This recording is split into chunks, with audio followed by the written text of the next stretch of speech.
You bring up a good topic too, because then now you're self-funded, right? Oh my gosh. All right. No, so I sink back in my chapter Huh. on that one.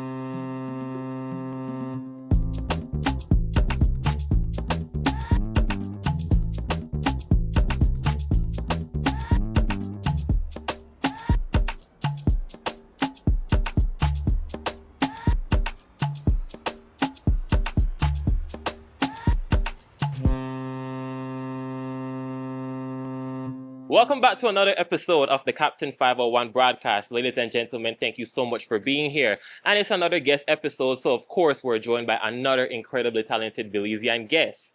So, this Belizean singer, songwriter, performer, and entertainer has been taking over the Belizean music industry by storm. She has worked with other successful, talented Belizean artists from J. Cass to Denise Castillo. She has become known for exploring all different genres of music, and her latest project, How I Got Here, is described as her overcoming of self-doubt and finding her true calling.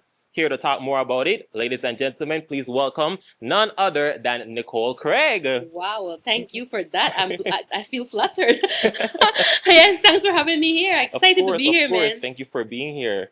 So let's I normally like asking my Belizean talented artists to take us back to the beginning. How did you find your start in music? Oh, my house. My house. I don't know if it's a blessing or a curse, but I was born in a house where everybody sing, everybody play piano, and music was just what we do. That's what we do.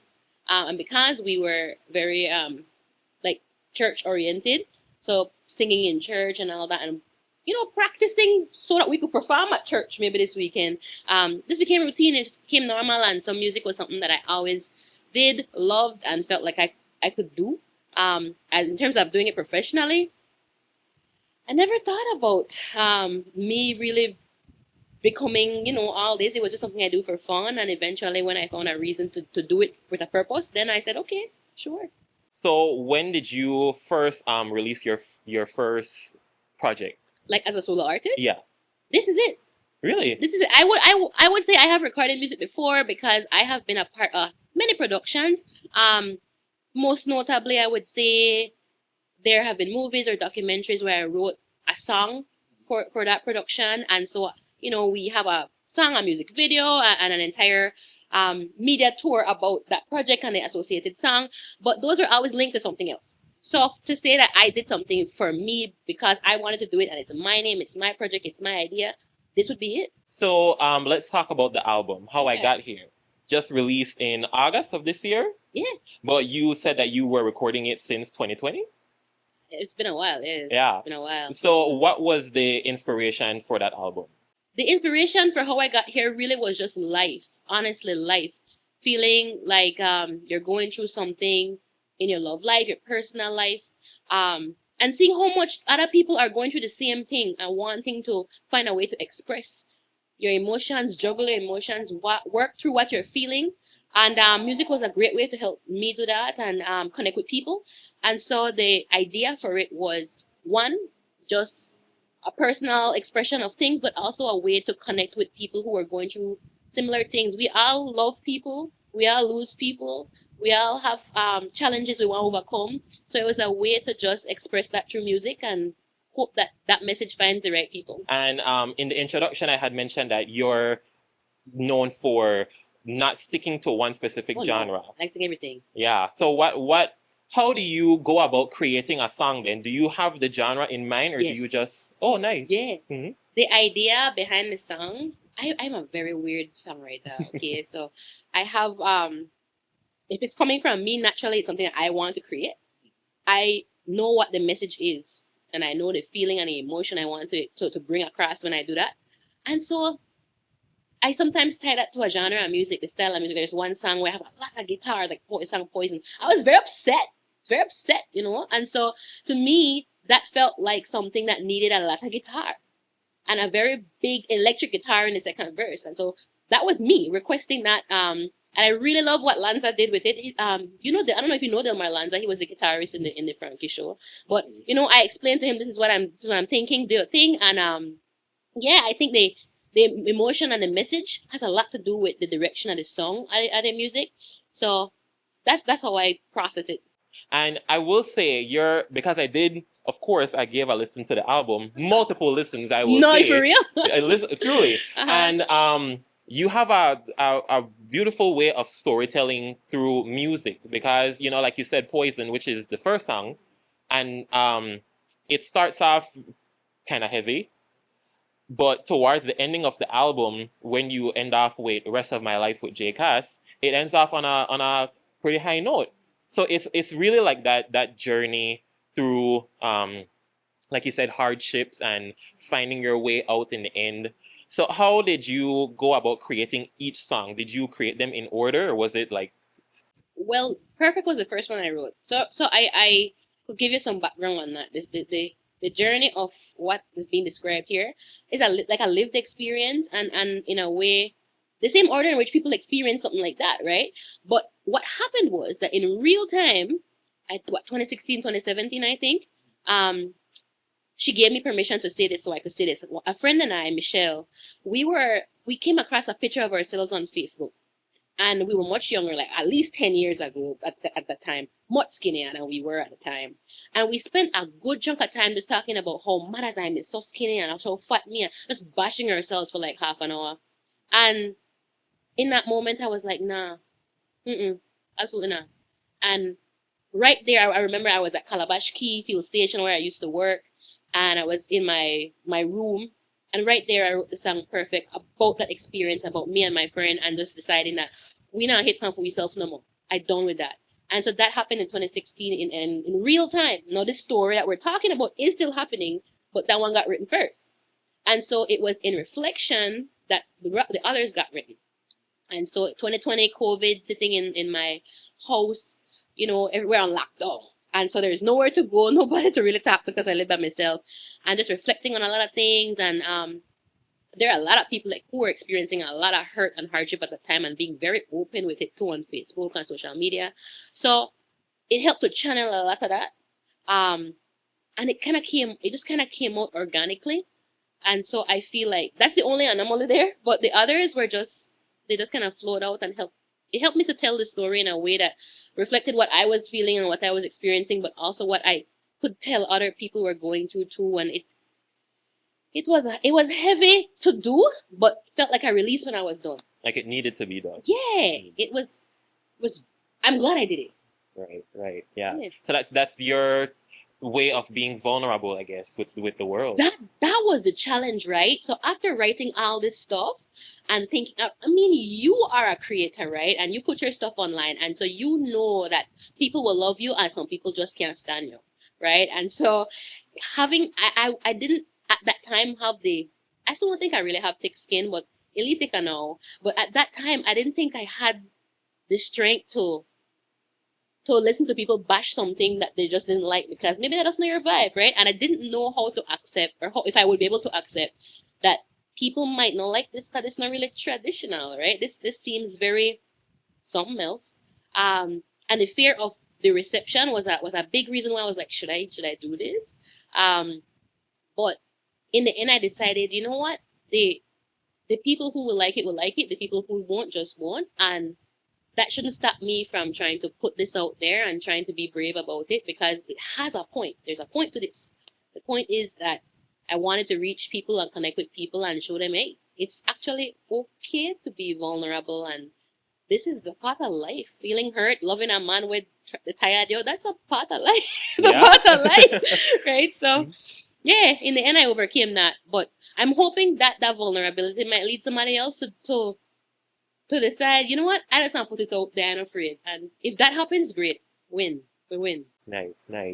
Do you have your own studio? I wouldn't call where I have a studio. I would call it a room in which I record. But I do have a space that I record. But I like it because it's mine, so it makes me feel comfortable and I don't have to pay. But it allows me to, if I need something like really professionally done, I would go somewhere else. But I felt like for what I was trying to do, we could achieve that in my space, and it gave me the ability to be comfortable, to work at my own timing.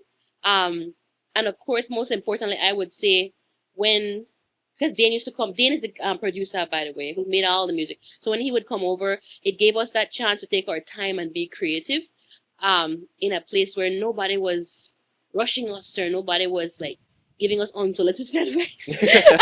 And so yeah, it's an advantage of just doing it. You know what? You got your setup, right? So there are advantages just doing it in your own space and your own zone. And Yeah. Are you the type that like you have an idea at 3 a.m. and you immediately time. get up? all the time, all the time. Rest of my life, I always tell people this. Rest of my life was written before I went to bed. And I just woke up the morning. No, the concept like came to me in my sleep, kind of. And I woke up the next morning and I had the little piano ding ding ding ding ding in my head, and I went to the computer and I went to the software and I started to like plot it out in the software, and then I started to write song, and it just came to me. So I have a lot of random ideas. I just wake up sometimes, or I wake up at 3 a.m. all the time, or 6 a.m. depending on the day.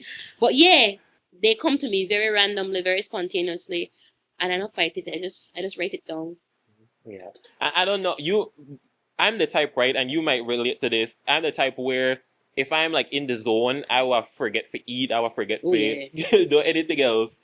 Absolutely, absolutely. I have been like, when I'm inspired, I have been behind a computer for a whole day. Just they put the idea down, they put my idea for background vocals down, and that's also how you learn to do your own stuff, like do your own editing. And even if it's not perfect, this is still better than 2 or 3 projects ago. And so Right. I also don't mind investing the time so I could build my own skills.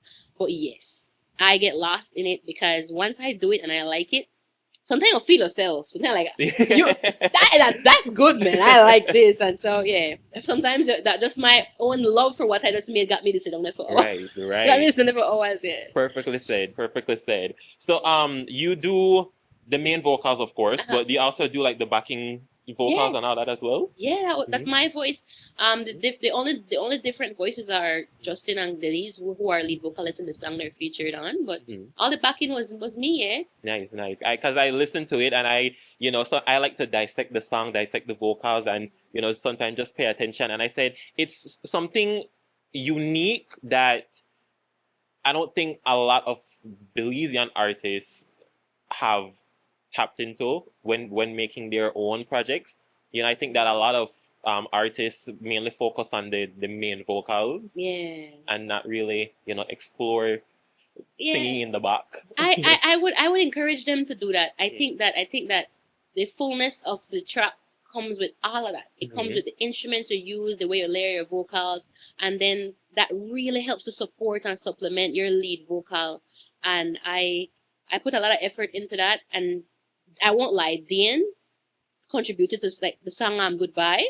A lot of those ideas were his, and you can't refuse great ideas, right? So I'm like, if you have them, give them to me. And so like especially the second verse, that was Dean. I will take zero credit for that, right? For those background vocals.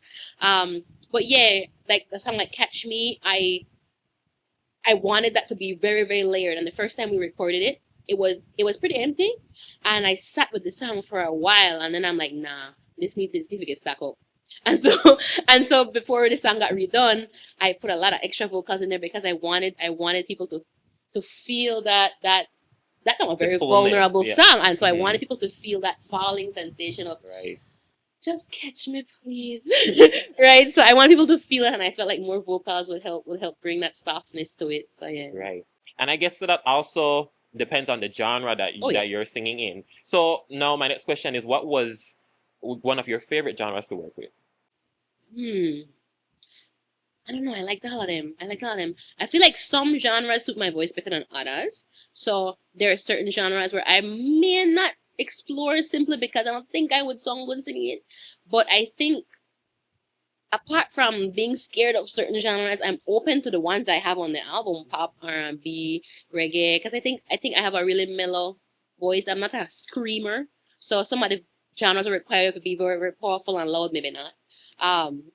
But I enjoyed all of that, and I feel like the songs that are mellow and slow fit my voice good. I'd say a little lower vocal range, so I like singing. I like pitching my songs a little bit lower for capture that. Yeah, I like playing with songs, so I can't pick. Don't make a pick. What's one genre that you're looking forward to working with? oh, I got an idea. So I wrote a song like maybe a month ago, and there are a couple. Well, I won't say that they're new because I think that metal rock bands are not new to Village. I don't think they're new, but I've been seeing a lot more people being active and really out there with that kind of music lately. So I wrote one, and I'm hoping I can collaborate with one of those bands to like play live on my next project. Nice. Yeah. So like you wouldn't picture me doing it. I will have to get vocal lessons for Lan for the day. But I will learn it. Because the song is really nice. I like the song. Nice. So we're putting that out there in a couple of sometime in the future. Yes. Sometime in the future. You know me, I take my sweet time to do it. So. But you're making sure that it's up to your standards. Absolutely. Before you're ready. You know what? I'm glad you said that because I have a team that really like help keep me in a check, to be honest. Because sometimes when I'm ready, they're all over the place. But one of the back and forths we had was when this thing should come out, and we had a whole plan for it, right? You listen to the album, so you know the album not a story, it's a journey. And so we wanted to make a visual album. We actually wanted to make like a movie of it, right? And I won't say wanted like we don't still want to do that. We still want to do that, but at this point we haven't finished it. And so we're having this big back and forth debate about should the music come out with the movie or should the music just come out, and the timing of it all. And in the end, it came down to, man, we don't ever have the money to finish this movie. Probably, but will it be no? Probably not. So we should probably just put the music out there, build some awareness at the project, what we're about, what we're trying to do. And that might be the what we need to mobilize this campaign to get this movie done. And so with that being said, you know, sometimes you have to push yourself and get out of your comfort zone. And so in terms of when my next project will come out, it would be whenever we're done as a team having the debate about is it worth it to wait for XYZ or QRST or whatever. In this case, we decided a movie shouldn't hold us up. But the next album, I don't know. Maybe I might just be like, nah, I need a movie. So we'll see. And then you bring up a good topic too, because then now you're self-funded, right? Oh my gosh! All right, no. So I sink back in my chapel now. What I will say is that one big debate out there. I feel many ways about that. I think you should invest in yourself as an artist, or as anybody, you know, putting things out there who wants to build an audience. There's a lot of self-investment you have to do. And I think sometimes, like, I read things online about people, artists at Belize need for this, and that's not a lie, we do, but the support for us to do that comes from our pocket, right? It's not a lie that we need to market ourselves, but marketing costs. Yeah. And so that production that we made came from a lot of people who are willing to give their time, their energy for free, or for way less than what it's worth, blood, sweat, and tears. And so for an artist to put something out there, you really have to have money behind you. And if you don't have a good job and you don't have one sponsor, then how will this artist just do this thing you think that they just need to do? And I think you need to give people grace. We're looking at these artists, these mainstream artists who have labels, and even though they're alone, they still have a source of funding or something backing them to put that image out there that you see, that you have come to love as this artist. Until we have, you know, so it's real. And I feel like I'm really fortunate that apart from, you know, being able to find money the best way I can personally, I've been able to find people who believe in me and want to invest their time, their equipment, their spaces to help me create content. There's so much of what I've done that I did not pay for, or I barely pay for. Like, somebody and charge me $200 for something I know is worth thousands, right? And so it's subsidized in kind in a lot of ways, right? So I kind of just want to also talk about the expectation we have for artists and for people in the media space trying to build an audience. For us to be the people you want us to be, it costs, man. It costs. And so I'm doing my best to, you know, save, budget, plan, connect. But also, you know, the expectation that we have that people want us to write we and check for $10,000, right? You know, there's a lot you have to do for build a brand so that, you know, you can make those kind of collaborations. And, you know, I had to manage those a lot as well in the beginning, because at first I thought, well, I could sing and I talented and I really motivated. So I think getting support should be easy, but it wasn't, right? It wasn't. There's still a lot of begging and self development and exposure you need before I think somebody would give you a check. And so I got my first donation from NICH, which went towards my album release. And so I'm really grateful for that. Shout out to you. But I recognize that it's because I put a lot of work into that, and I'm hoping that, I'm able to continue building on that, building on what I've been doing and farm more collaborations. And yeah, just don't give up. But have some grace for people trying to put themselves out there, is what I could say to the Belizean audience. And you can help by liking, by sharing, by commenting, by showing up for people. You're a part of this audience they're trying to build. You're a part of this name they're trying to build. And so you do your part too. This episode of the Captain 501 broadcast is brought to you by the National Institute of Culture and History, NICH. NICH has been serving Belize for over 20 years as Belize's premier cultural institution dedicated to safeguarding and preserving culture and history. Whether it's divisions like the Institute of Archaeology or the Institute of Social and Cultural Research, NICH has created various outlets to maintain an open and collaborative approach to cultural heritage and arts promotion, management, and cultural safeguarding with its various stakeholders. You can learn more about the resources provided by NICH by visiting the Museum of Belize or the Museum of Belizean Art located in Belize City, the various houses of culture located countrywide, as well as visiting nichbelize.org or other websites such as the 501 Academy and Access 501.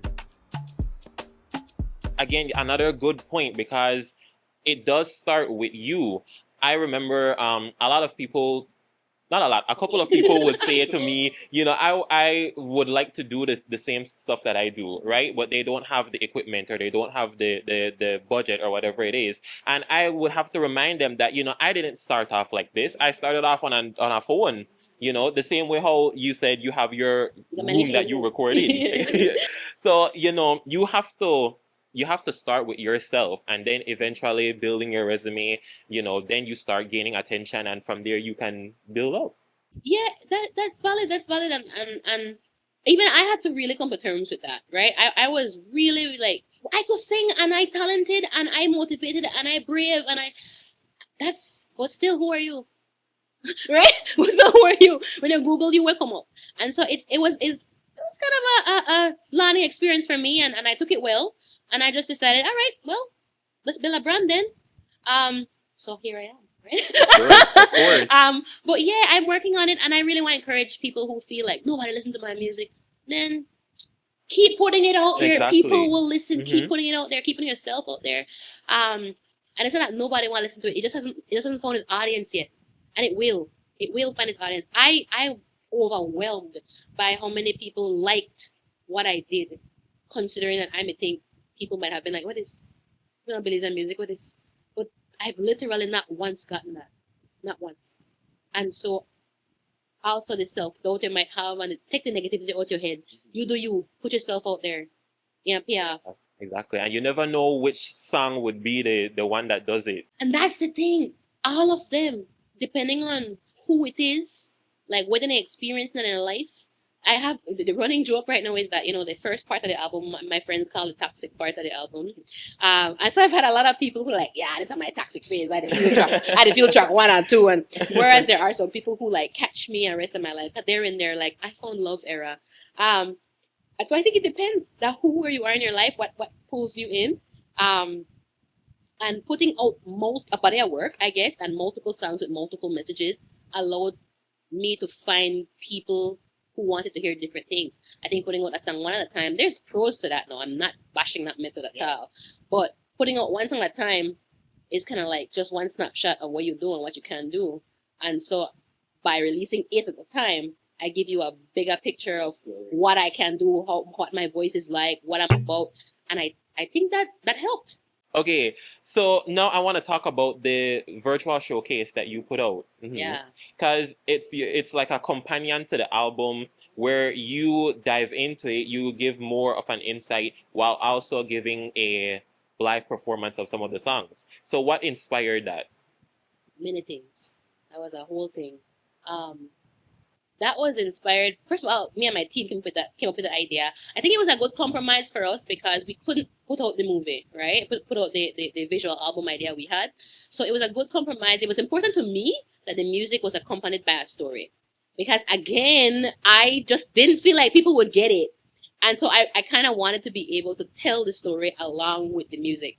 People got it without me blabbing for half an hour, right? But you know, there was a lot of reservations and fears I had about releasing it. So with that aside, yeah, it was a part of me wanting to make sure that I was able to communicate what I was trying to do, while also showing people who I was as a person. The showcase was also a way to show people, oh, I could actually sing. I don't know, studio artist. And so I felt like it was important that I sang the songs live because I could actually sing. And I don't mean that in an arrogant way. It's just what I'm delivering is important to me, and being authentic to my art is important to me. And so lip singing the song is like making a music video. Anybody can do that. And I wanted to showcase that there are a lot of artists out here, and they all have their strengths.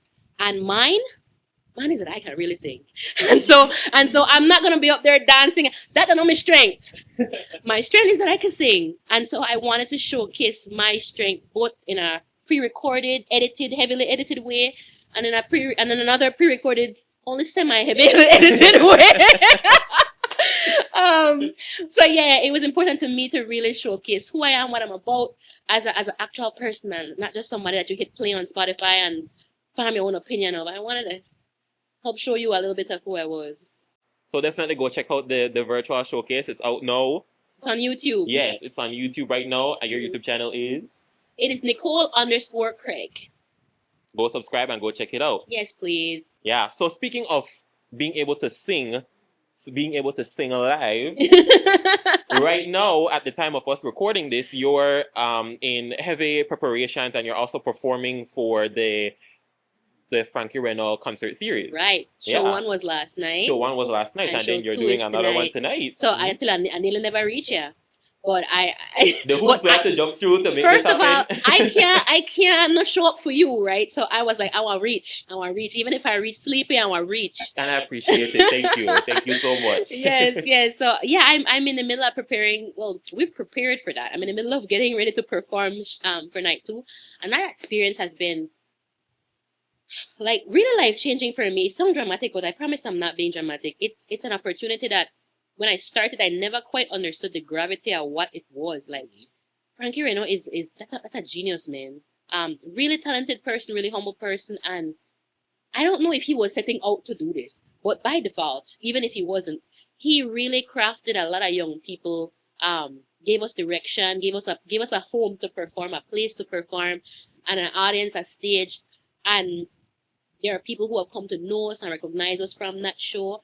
And I think most importantly, doing that show every year give you more and more confidence, give you more and more stage presence, more and more, I guess, getting used to performing with a live band, becoming aware of what it takes to put on a performance, telling the band, I want this chorus. And so you could create almost what you envision in your head as an artist, the more and more you do it. So he may not have been intending to do all of that. Maybe he was, I don't know, but it did that for me, and I observed it did that for a lot of members on the cast too. And so I will contribute so much of this to just having a chance every year to perform on that show, taking on a bigger and bigger role. Would I have been here today without that? I don't know, but I definitely know I'm better because of it. Exactly. Yeah. And I recently had Ernestine on the podcast, and I was talking to her about the concert too, because she was a part of the very first one that they had at the time, before they even knew that they were going to make it into a series every year. So, and at that time, it featured them who were at the beginning of their careers, her, Ernestine, Tanya Carter, Rojani, Lila Vernon also, and then they went on to, obviously becoming the legends that they are now, and now your name is a part of that ensemble as well.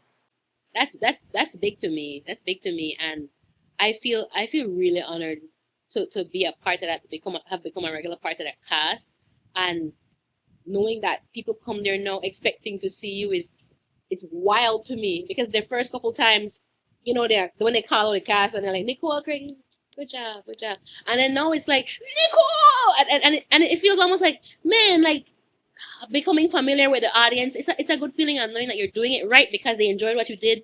Beautiful feeling, and I think that I saw last night some of the newer ones, Ariana and Kelsey, getting their flowers for doing so well, and I hope they come back next year. I hope that they have the chance, and I hope that they're able to just keep growing on the show and building their confidence, and it's beautiful.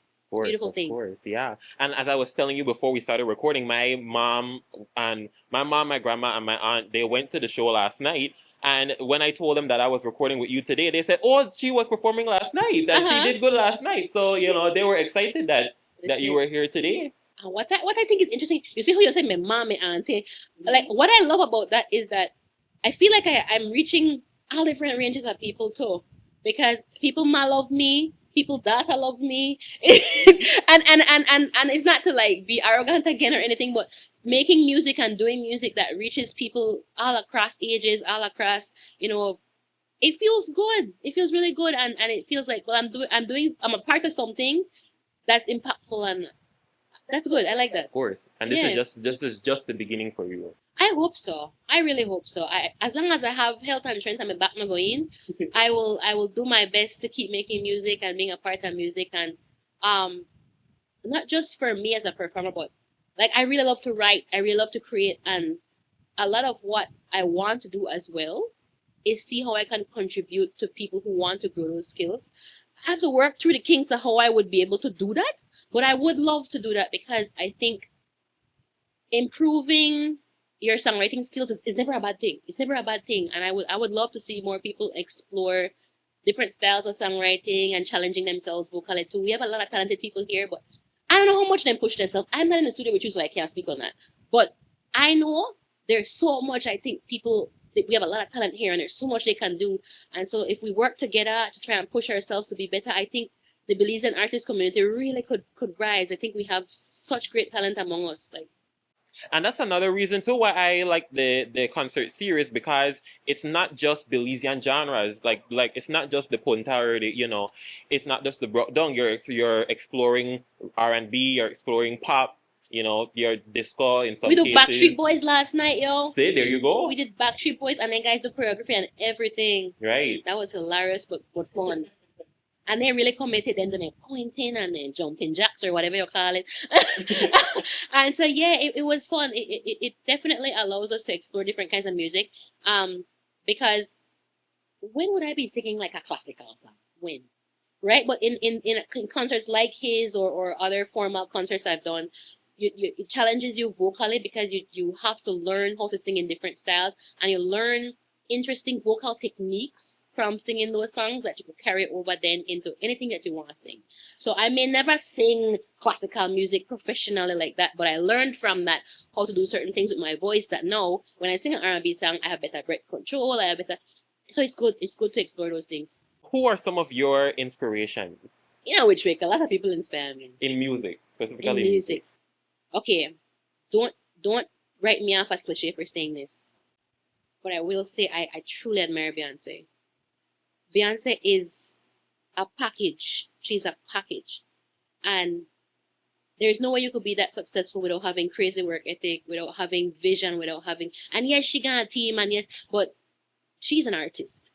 And I aspire to have that level of commitment and artistry that she does. But in myself, I do see somebody who has a vision, who has a plan, who dreams, and I really work hard to make that come true. And even if I not do it because I short of money, but we'll do the next best thing. But we have a destination, and artists like that really help push me to know greatness can be achieved, and you really have to push yourself to achieve it, but you can.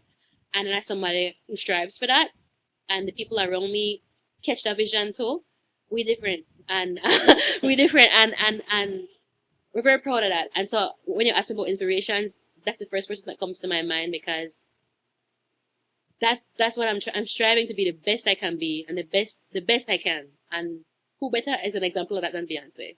So I also want to say shout out to the team too, because my manager Lucien, he put up with so much nonsense for me. But honestly, I there's so many people around me. Shout out to the team. We have, oh my gosh, if I list them, I might forget people. So I really don't know if I should. But I will say my manager is really a very supportive, very supportive person, and he's been I would say the biggest believer in what I'm trying to do, and he works at my pace. He understands who I am, and he lets me be me, and that's really important because sometimes advice will come your way that's steering you away from who you are, or something that doesn't really make you feel all that comfortable. And yes, there's give and take now. Like, you can't show up dirty and things like that, right? Like, I get that there are certain things you have to do, but it was important to me to remain authentic, and people could see, no matter what part you meet me, this is where I get. You can't keep up with nothing that's not genuinely, authentically you. And I feel that with him, he's like, yes, that's your brand, that's you do that, and so I really, really appreciate that about him. Perfect. Yes. So shout out to the team. Shout out to the team, man. But I must say, like, the team that put together the showcase, they really, that for me was Cadle Studios, right? Yes, that's Andre. We had Tariq, we had Prophet, we had Echo, we had, of course, Lucian. We had makeup by Natalia. She did my makeup. Of course, Chanel, Rajani, and Denise. Chanel couldn't make it that day, but Rajani and Denise did, and we shot all that stuff together. And I must admit that little combination of people, we made magic that day, and we were really, really happy. Leon Banks! How could I forget Leon Banks that day? Yes, Leon did an excellent job. Rest of my life is Justin is the original artist, and Justin tried to make it but couldn't.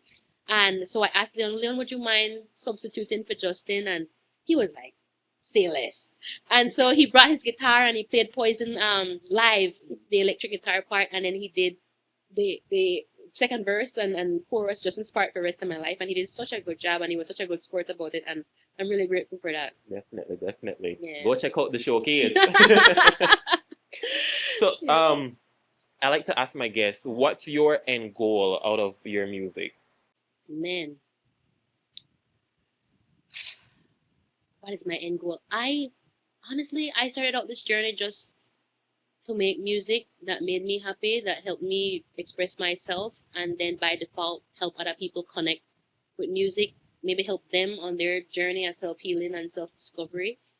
And that's still my goal, right? And I think that, yes, I want to achieve greatness in the process, and for me, greatness is touching people, and I'm going to do that however I can, right? And so, do I expect to make $1 billion? Well, I wouldn't refuse it if I did, but I won't be disappointed if I don't, because what's driving me is making art and making good music and being my best, and that will lead me where it leads me. I if that's not the answer people are looking for, okay, but it's your answer. It's my answer. It's my truth, and that's what I'm doing. Yeah. Where do you see yourself in the next 5 years? Alive. What else could you want? Alive. I again, it's one of those things where I will be making music for sure. I'm already working on new stuff, so I think I will just keep pushing myself. These things just come to me. So ask me in 5 years.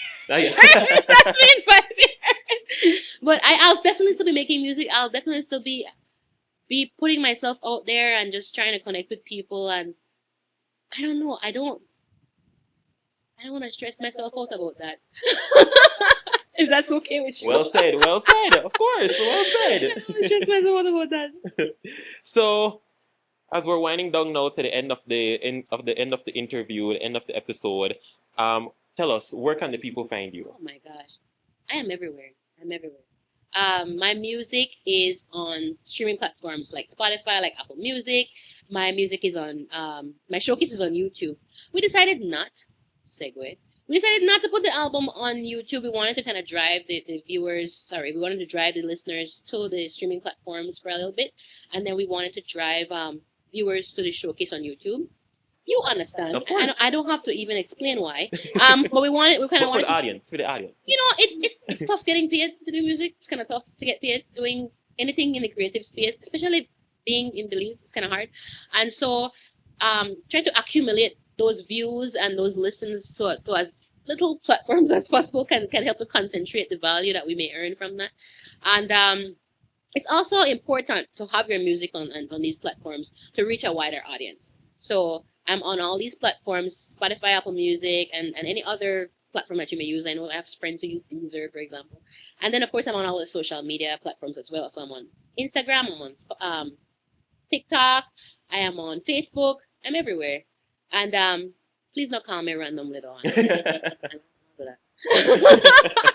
All right, well, there you go, ladies and gentlemen. That brings us to the end of our episode. A special thank you once again to Nicole Craig for making her appearance on the Captain 501 broadcast. Thank you for having me. It was a fun conversation. Thank you so much. I really appreciate it.